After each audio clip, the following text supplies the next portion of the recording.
ಮೂರನೇ ಸುದ್ದಿ. ಒಂದು ಕಡೆ ಅಮೆರಿಕ ಆಶಾಭಾವನೆಯಲ್ಲಿದೆ, ಖುಷಿಯಲ್ಲಿ ತೇಲಾಡ್ತಾ ಇದೆ. ಯಾಕಂದರೆ ಇರಾನ್ ತನ್ನ ಬೇಡಿಕೆಗಳನ್ನು ಒಪ್ಪಿಕೊಳ್ತಾ ಇದೆ. ಇರಾನ್ ಮತ್ತು ಅಮೆರಿಕಾದ ನಡುವೆ ಕದನ ವಿರಾಮ ಅಥವಾ ಮಾತುಕತೆಗಳು ಅಂತಿಮ ಹಂತಕ್ಕೆ ಬಂದಿದೆ ಅಂತ. ಇವೆಲ್ಲದರ ನಡುವೆ ಅಮೆರಿಕಕ್ಕೆ ಒಂದು ದೊಡ್ಡ ಏಟು ಬಿದ್ದಿದೆ. ಆ ಏಟು ಅಂತ ಹೇಳಿದರೆ ಶೀತಲ ಸಮರದ ಅಜಯ ಶಕ್ತಿ ಅಂತ ಕರೆಸಿಕೊಳ್ತಾ ಇದ್ದಂತಹ B-52 ಬಾಂಬರ್ ವಿಮಾನವೊಂದು ಅಮೆರಿಕಾದ ಕ್ಯಾಲಿಫೋರ್ನಿಯಾದಲ್ಲಿ ಪತನವಾಗಿ ಸುಟ್ಟು ಭಸ್ಮವಾಗಿ ಹೋಗಿಬಿಟ್ಟಿದೆ.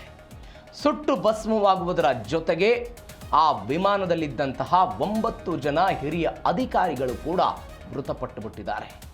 ಇದು ಅಮೆರಿಕಾದಲ್ಲಿ ಆಗಿರುವಂತಹ ಬೆಳವಣಿಗೆ. ಶೀತಲ ಸಮರದ ಸಮಯದಲ್ಲಿ ಸೋವಿಯತ್ ರಷ್ಯಾ ವಿರುದ್ಧ ಹೋರಾಟ ಮಾಡೋದಕ್ಕೆ ತಯಾರು ಮಾಡಿದ್ದಂತಹ ವ್ಯವಸ್ಥೆ ಇದು ಇದೀಗ ಪತನ ಆಗಿಬಿಟ್ಟಿದೆ. ಆ ಮುಖಾಂತರ ಅಮೆರಿಕ ರಕ್ಷಣಾ ವಲಯದಲ್ಲಿ ಒಂದು ಆತಂಕದ ವಾತಾವರಣ ಮತ್ತು ಜಾಗತಿಕವಾಗಿಯೂ ಕೂಡ ಅಮೆರಿಕದ ತಂತ್ರಜ್ಞಾನದ ಬಗ್ಗೆ ಕೆಲವೊಂದಿಷ್ಟು ಪ್ರಶ್ನೆಗಳಿದೆ. ಇದು ಒಂದು ಬೆಳವಣಿಗೆ. ಒಂದು ಕಡೆ ಅಮೆರಿಕದ B-52 ಬಾಂಬರ್ ವಿಮಾನ ಪತನ ಆಗಿ ಸುಟ್ಟು ಭಸ್ಮವಾದರೆ, ಇದರ ಜೊತೆಗೆ ಇದೇ ಸೋವಿಯತ್ ಒಕ್ಕೂಟ ಮತ್ತು ಅಮೆರಿಕಾದ ನಡುವೆ ಯುದ್ಧ ಆಗ್ತಾ ಇದ್ದಂತಹ ಸಮಯದಲ್ಲಿ ನಿರ್ಮಾಣ ಮಾಡಿದ್ದಂತಹ ರಷ್ಯಾದ ವಿಮಾನವೂ ಕೂಡ ಒಂದು ಪತನ ಆಗಿದೆ. ಗಮನಿಸಬೇಕಾದ ಸಂಗತಿ, 2 ಶತ್ರುಗಳ ದೇಶಗಳ ವಿಮಾನಗಳು ಏಕಕಾಲಕ್ಕೆ ಒಂದೇ ದಿನ ಇದೀಗ ಸುಟ್ಟು ಭಸ್ಮವಾಗಿದೆ. ಏನಾದರೂ ಲಿಂಕ್ ಇದೆಯಾ? ಯಾವ ಕಾರಣಕ್ಕಾಗಿ? ಡೀಟೇಲ್ಸ್ ನೋಡ್ತಾ ಹೋಗೋಣ. ಅಮೆರಿಕಾದ ಮಹಾಯುದ್ಧ ವಿಮಾನ ಪತನ ಆಗಿದೆ. ಕ್ಯಾಲಿಫೋರ್ನಿಯಾದ ಎಡ್ವರ್ಡ್ಸ್ ವಾಯುನೆಲೆಯಲ್ಲಿ ಇದೊಂದು ಭೀಕರ ದುರಂತ ಸಂಭವಿಸಿತು. ಟೇಕಪ್ ಆದಂಥ ಕೆಲವೇ ಕ್ಷಣಗಳಲ್ಲಿ ಸ್ಫೋಟಗೊಂಡು B-52 ಬಾಂಬರ್ ಎಲ್ಲ ಪತನ ಆಯಿತು. ವಿಮಾನದಲ್ಲಿದ್ದಂಥ 8 ಮಂದಿ ಸಿಬ್ಬಂದಿ ಎಲ್ಲ ದುರ್ಮರಣ, ಸುಟ್ಟು ಭಸ್ಮವಾಗಿಬಿಟ್ಟಿದೆ ನೌಕೆ. ಅಮೆರಿಕದ ಅತ್ಯಂತ ಪ್ರತಿಷ್ಠಿತ ಮತ್ತು ದೀರ್ಘಕಾಲದ ಯುದ್ಧ ವಿಮಾನ ಅಂತ B-52 ಇದನ್ನು ಕರೀತಾರೆ. ಬಾಂಬರ್ ವಿಮಾನ ಇದು. ಜೂನ್ 15, 2026 ದಕ್ಷಿಣ ಕ್ಯಾಲಿಫೋರ್ನಿಯಾದಲ್ಲಿ ಒಂದು ಭೀಕರ ಅಪಘಾತ ಸಂಭವಿಸಿತು. 8 ಜನ ಎಲ್ಲ ಮೃತಪಟ್ಟರು. ಮೊಜಾವೆ ಎನ್ನುವಂಥ ಒಂದು ಮರುಭೂಮಿ ಪ್ರದೇಶ ಅದು. ಬೆಳಗ್ಗೆ 11:20 ಈ ಘಟನೆ ಆಯಿತು ಅಂತ ಹೇಳ್ತಿದ್ದಾರೆ. ಟೇಕಪ್ ಆದ ತಕ್ಷಣವೇ ಇದು ಪತನ ಆಗಿಬಿಡ್ತು. ಅಂದರೆ ರನ್ವೇನಿಂದ ಟೇಕಪ್ ಆದ ತಕ್ಷಣವೇ ಯಾವುದೇ ಮೇಲೆ ಹಾರಾಟ ಆಗಲಿಲ್ಲ, ಏಕಾಏಕಿಯಾಗಿ ಪತನ ಆಯಿತು. ಬೆಂಕಿ ಹತ್ತುಕೊಳ್ತು. ರಡಾರ್ ಆಧುನೀಕರಣ ಕಾರ್ಯಾಚರಣೆ ಮಾಡುವಂತಹ ಪರೀಕ್ಷೆಯನ್ನು ಮಾಡಲಾಗ್ತಾ ಇತ್ತು ಈ ಸಮಯದಲ್ಲಿ. ಇದೇನು ಅಂತ ಆಮೇಲೆ ಡೀಟೇಲ್ಸಿಗೆ ಬರ್ತೀನಿ. ಇದನ್ನು ಪರೀಕ್ಷಾರ್ಥವಾಗಿ ಹಾರಾಟ ಮಾಡಲಾಗ್ತಾ ಇತ್ತು ಆ ಸಮಯದಲ್ಲಿ. ಇದೆಲ್ಲ ಆಯಿತು. ತೀವ್ರತೆ ಹೆಂಗಿತ್ತು ಅಂತ ಹೇಳಿದರೆ ಯಾವುದೇ ಭಾಗವೂ ಕೂಡ ಗುರುತಿಸಲಾಗದಂತಹ ಪರಿಸ್ಥಿತಿ ಇತ್ತು. ದಟ್ಟವಾದಂತಹ ಹೊಗೆ ಬಂತು. ಅದಾದ ನಂತರ ಯಾರೂ ಕೂಡ ಬದುಕುಳಿಯೋದಕ್ಕೆ ಸಾಧ್ಯವಾಗದಂತಹ ವಿಷಮ ಪರಿಸ್ಥಿತಿಯಲ್ಲೆಲ್ಲ ಆಯಿತು. ಈ B-50 ನೋಡಿ, ಅದು ದೊಡ್ಡದಾದಂತಹ ಯುದ್ಧ ವಿಮಾನ ಇದು. ಹೀಗಾಗಿ ಭಾರತ ಅಂದರೆ ಅಮೆರಿಕಕ್ಕೆ ಒಂದು ಪ್ರತಿಷ್ಠೆ ಆಗಿರ್ಬೋದು. ಅದಾದ ನಂತರ ಬೇರೆ ಬೇರೆ ದೇಶಗಳಲ್ಲಿ ಹೋರಾಟ ಮಾಡೋದಕ್ಕೂ ಕೂಡ ಸಹಾಯ ಆಗಿತ್ತು. ಇದೀಗ ಅದೆಲ್ಲವೂ ಕೂಡ ಆಗಿದೆ. ಇದರ ಪರಿಣಾಮವಾಗಿ ಸುಟ್ಟು ಭಸ್ಮ ಆಯಿತು. ಮತ್ತೊಂದು ಏನಿದು B-52 ಬಾಂಬರ್ ಅಂತ, ಏನಿದು, ಯಾವಾಗ ಬಂತು ಅಂತ 1955ರಿಂದ ಅಮೆರಿಕ ವಾಯುಪಡೆಯ ಬೆನ್ನೆಲುಬಾಗಿ ಈ ಬಾಂಬರ್ ಕೆಲಸವನ್ನು ಮಾಡ್ತಾ ಇದೆ. ಸೋವಿಯತ್ ರಷ್ಯಾದ ವಿರುದ್ಧ ಹೋರಾಟ ಮಾಡೋದಕ್ಕೆ ಪರಮಾಣುಗಳನ್ನು ಕೂಡ ತೆಗೆದುಕೊಂಡು ಹೋಗಬಲ್ಲಂತಹ ಶಕ್ತಿ ಸಾಮರ್ಥ್ಯ ಇದೆ. ಶಕ್ತಿಶಾಲಿ ಬೃಹತ್ ದೀರ್ಘವ್ಯಾಪ್ತಿಯ ಹೈಪರ್ಸಾನಿಕ್ ಕಾರ್ಯತಂತ್ರದ ಬಾಂಬರ್ ಯುದ್ಧ ವಿಮಾನ ಅಂತ ಹೇಳ್ತಾರೆ. ಇದನ್ನು ಭಯಾನಕ ಯುದ್ಧ ವಿಮಾನ ಅಂತಲೂ ಕೂಡ ಕರೀತಾರೆ. ಇದನ್ನು ಬೋಯಿಂಗ್ ಕಂಪನಿ ಇದನ್ನು ತಯಾರು ಮಾಡಿತು. 1952ರಲ್ಲಿ ಮೊದಲು ಹಾರಾಟ ಮಾಡಿದರು. 1955ರಲ್ಲಿ ಅಮೆರಿಕಾದ ವಾಯುಪಡೆಗೆ ಇದು ಸೇರ್ಪಡೆ ಆಯಿತು. 8 ಜೆಟ್ ಎಂಜಿನ್ಗಳನ್ನು ಅಳವಡಿಕೆ ಮಾಡಲಾಗಿದೆ. ಇದರಲ್ಲಿ 1.4 ಲಕ್ಷ ಲೀಟರ್ ಇಂಧನವನ್ನು ತೆಗೆದುಕೊಂಡು ಹೋಗಬಲ್ಲಂಥ ಶಕ್ತಿ ಸಾಮರ್ಥ್ಯ. ಈ ಪರಿಪ್ರಮಾಣದಲ್ಲಿ ಇದಕ್ಕೆ ಇಂಧನ ಇರುವ ಕಾರಣಕ್ಕಾಗಿ ಇದು ದೀರ್ಘ ಪ್ರಮಾಣದ ಬೆಂಕಿ ಹತ್ತಿಕೊಳ್ಳೋದಕ್ಕೆ ಕಾರಣ ಆಯಿತು ಅಂತ ಸದ್ಯಕ್ಕೆ ಬರ್ತಾ ಇದೆ. ಮತ್ತೊಂದು ಕಡೆ 32,000 kg ಶಸ್ತ್ರಾಸ್ತ್ರಗಳನ್ನು, ಆ ಪರಿಪ್ರಮಾಣದ ತೂಕದ ಶಸ್ತ್ರಾಸ್ತ್ರಗಳನ್ನು ತೆಗೆದುಕೊಂಡು ಹೋಗಬಲ್ಲಂಥ ಶಕ್ತಿ ಸಾಮರ್ಥ್ಯ ಇದೆ. ಪರಮಾಣು ಬಾಂಬ್ಗಳನ್ನು ಕೂಡ ಇದರಲ್ಲಿ ಸಾಗಾಟ ಮಾಡಬಹುದು. ಶೀತಲ ಸಮರದಲ್ಲಿ ಉತ್ತುಂಗ ಆಗಿತ್ತು. ಅಂದರೆ US ಮತ್ತು ರಷ್ಯಾದ ನಡುವೆ ದೊಡ್ಡ ಮಟ್ಟದ ಕಿತ್ತಾಟ ಆಗ್ತಾ ಇದ್ದಂತಹ ಸಮಯದಲ್ಲಿ ಅಮೆರಿಕ ಏನು ಮಾಡುತ್ತೆ, ಆಪರೇಷನ್ ಕ್ರೋಮ್ ಡೋಮ್ ಅಂತ ಒಂದು ಕಾರ್ಯಾಚರಣೆಯನ್ನು ಮಾಡ್ತಾರೆ ಇವರು. ಆಪರೇಷನ್ ಕ್ರೋಮ್ ಡೋಮ್ ಅಂತ. ಈ ಕಾರ್ಯಾಚರಣೆಯ ಭಾಗ ಹೆಂಗಿತ್ತು ಅಂತ ಹೇಳಿದರೆ, ಇನ್ನೇನು ಸೋವಿಯತ್ ಒಕ್ಕೂಟ ಅಮೆರಿಕಾದ ಮೇಲೆ ಪರಮಾಣು ಬಾಂಬ್ಗಳನ್ನು ದಾಳಿ ಮಾಡಿಬಿಡ್ತಾರೆ ಅಂತ. ಈ ಪರಮಾಣು ದಾಳಿ ಆಗಿಬಿಡುತ್ತೆ ಅನ್ನುವಂಥ ಆತಂಕದಲ್ಲಿದ್ದಂಥ ಅಮೆರಿಕ ಏನು ಮಾಡ್ತು, ಈ B-52 ವಿಮಾನವನ್ನು 24 ಗಂಟೆಗಳ ಕಾಲವೂ ಕೂಡ ಈ ಸೋವಿಯತ್ ಒಕ್ಕೂಟದ ಗಡಿಯಲ್ಲಿ ನಿರಂತರವಾಗಿ ಹಾರಾಟ ಮಾಡೋದಕ್ಕೆ ಬಿಟ್ಟುಬಿಡ್ತಾರೆ. ಇದರಲ್ಲಿ ಕೂಡ ಪರಮಾಣು ಬಾಂಬ್ಗಳನ್ನು ತೆಗೆದುಕೊಂಡು ಹೋಗ್ತಾ ಇರುತ್ತೆ. ಇದು ಆ ಸಮಯದಲ್ಲಿ 50,000 ಅಡಿ ಎತ್ತರದಲ್ಲಿ ಹಾರುವಂತಹ ಕೆಪಾಸಿಟಿಯನ್ನು ಹೊಂದಿತ್ತು. ಮೊದಲು ಸೋವಿಯತ್ ಒಕ್ಕೂಟದವರಿಗೆ ಇದನ್ನು ಅವರ ರಡಾರ್ಗಳ ಬಾಂಬ್ಗಳ ಮುಖಾಂತರ ಅವರ ಬಳಿ ಇರುವಂತಹ ತಂತ್ರಜ್ಞಾನದ ಮುಖಾಂತರ ಇದನ್ನು ಪತ್ತೆ ಹಚ್ಚೋದಕ್ಕೆ ಸಾಧ್ಯವಾಗ್ತಾ ಇರಲಿಲ್ಲ. ಅದಾದ ನಂತರ ಅವರು ಕೂಡ ಅದರಲ್ಲಿ ಅಭಿವೃದ್ಧಿಯನ್ನು ಹೊಂದಿದ್ರು. ಅಂದರೆ ಇವರು ನೆಲದಿಂದ, ಸಮುದ್ರ ಮಾರ್ಗದಿಂದ ಪರಮಾಣು ಬಾಂಬ್ಗಳ ದಾಳಿ ಮತ್ತು ಭೂಮಿಯ ಮುಖಾಂತರ ಕೂಡ ದಾಳಿ ಮಾಡೋದಕ್ಕೆ ಪ್ರಯತ್ನವನ್ನು ಪಟ್ಟಿದ್ರಲ್ಲ, ಆ ಭೂಮಿಯ ಮುಖಾಂತರ ದಾಳಿ ಮಾಡೋದಕ್ಕೆ B-52ಗೆ ಜವಾಬ್ದಾರಿಯನ್ನು ಕೊಟ್ಟಿದ್ದರು. 14,000 ಕಿಲೋಮೀಟರ್ ಏಕಕಾಲಕ್ಕೆ ಹೋಗಬಲ್ಲಂತಹ ಕೆಪಾಸಿಟಿ ಇದೆ. ನೀವು ಇಂಧನವನ್ನು ಕೂಡ ಆಕಾಶದಲ್ಲೇ ಮರುಪೂರ್ಣ ಮಾಡಿಕೊಳ್ಳುವಂತಹ ಒಂದು ಶಕ್ತಿಶಾಲಿ ಇರುವಂತಹ ಬಾಂಬರ್ ಯುದ್ಧ ವಿಮಾನ ಇದು ಅಮೆರಿಕಕ್ಕೆ ಸಂಬಂಧಪಟ್ಟದ್ದು. ಒಂದೇ ದಿನ ಅಮೆರಿಕ ಮತ್ತು ರಷ್ಯಾ ಬಾಂಬರ್ ಪತನ ಆಗಿದೆ. ನಾನು ಆವಾಗಲೇ ಉಲ್ಲೇಖ ಮಾಡಿದೆ, ಒಂದೇ ದಿನ ಆಗಿದೆ ಇದು. ಇತ್ತ ಕ್ಯಾಲಿಫೋರ್ನಿಯಾದಲ್ಲಿ B-52 ಪತನ ಆಗಿದೆ. ಅತ್ತ ಸೈಬೀರಿಯಾದಲ್ಲಿ Tu-22 M3 ಎನ್ನುವಂತಹ ವಿಮಾನ ಎಲ್ಲ ದುರಂತ ಆಗಿದೆ. ಶೀತಲ ಸಮರದ ಕಾಲದ ಇಬ್ಬರು ಬದ್ಧ ವೈರಿಗಳು ವಿಮಾನ ಒಂದೇ ದಿನದಲ್ಲಿ ಅಪಘಾತ ಆಗಿರುವಂತಹ ಘಟನೆ ಇದು. ಒಂದೇ ದಿನದಲ್ಲಿ ಆಗಿದೆ.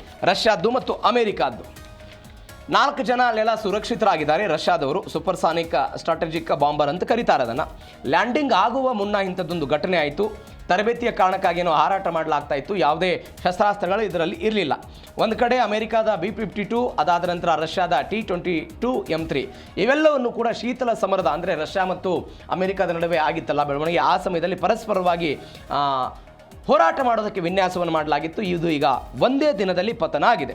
ಎರಡು ವಿಮಾನ 1950ರಿಂದನೂ ಕೂಡ ಚಾಲ್ತಿಯಲ್ಲಿತ್ತು. ಸುಮಾರು ಒಂದು 70 ವರ್ಷ. ತಾಂತ್ರಿಕವಾಗಿ ಎರಡು ವಿಮಾನಗಳು ಕೂಡ ಹಳೆದಾಗ್ಬಿಟ್ಟಿವೆ.